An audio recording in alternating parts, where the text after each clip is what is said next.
സംസ്ഥാന സ്കൂൾ കലോത്സവം തിരുവനന്തപുരത്ത് തുടങ്ങാനിരിക്കെ കൂടുതൽ നിയന്ത്രണങ്ങളുമായി വിദ്യാഭ്യാസ വകുപ്പ്.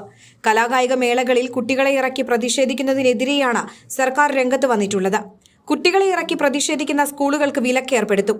വരും വർഷങ്ങളിലെ മേളയിൽ പ്രതിഷേധങ്ങൾ വിലക്കാനാണ് പൊതുവിദ്യാഭ്യാസ വകുപ്പിന്റെ നീക്കം. ഇത് സംബന്ധിച്ച് സർക്കാർ ഉത്തരവിറക്കിയിട്ടുണ്ട്. കഴിഞ്ഞ കായികമേളയുടെ സമാപനത്തിലെ പ്രതിഷേധങ്ങളെ തുടർന്നാണ് വകുപ്പുതല നടപടി.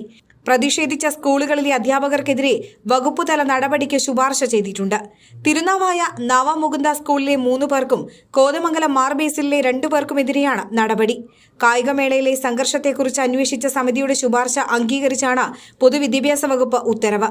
സമ്മാനം ലഭിച്ചാൽ മികച്ച ജഡ്ജ്മെന്റെന്നും ഇല്ലെങ്കിൽ മോശം ജഡ്ജ്മെന്റെന്നുമുള്ള പ്രവണത മാറണമെന്നും വിദ്യാഭ്യാസ മന്ത്രി വി ശിവൻകുട്ടി പറഞ്ഞു. മത്സരത്തിൽ പങ്കെടുക്കുക എന്നതാണ് പ്രധാനമെന്നും സമ്മാനം ലഭിച്ചോ ഇല്ലയോ എന്നതല്ലെന്നും ഉന്നത വിദ്യാഭ്യാസ വകുപ്പ് മന്ത്രി ഡോക്ടർ ആർ ബിന്ദുവും പറഞ്ഞു.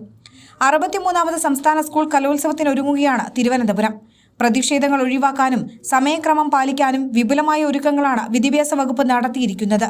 എല്ലാ വേദികളിലും 9:30 തന്നെ മത്സരങ്ങൾ ആരംഭിക്കുന്നതിനുള്ള ക്രമീകരണങ്ങൾ ഏർപ്പെടുത്തിയിട്ടുണ്ട്. ഈ അപ്പീലുകൾ വരുന്നതോടെ സമയക്രമത്തിൽ ചില മാറ്റങ്ങളുണ്ടാകാം.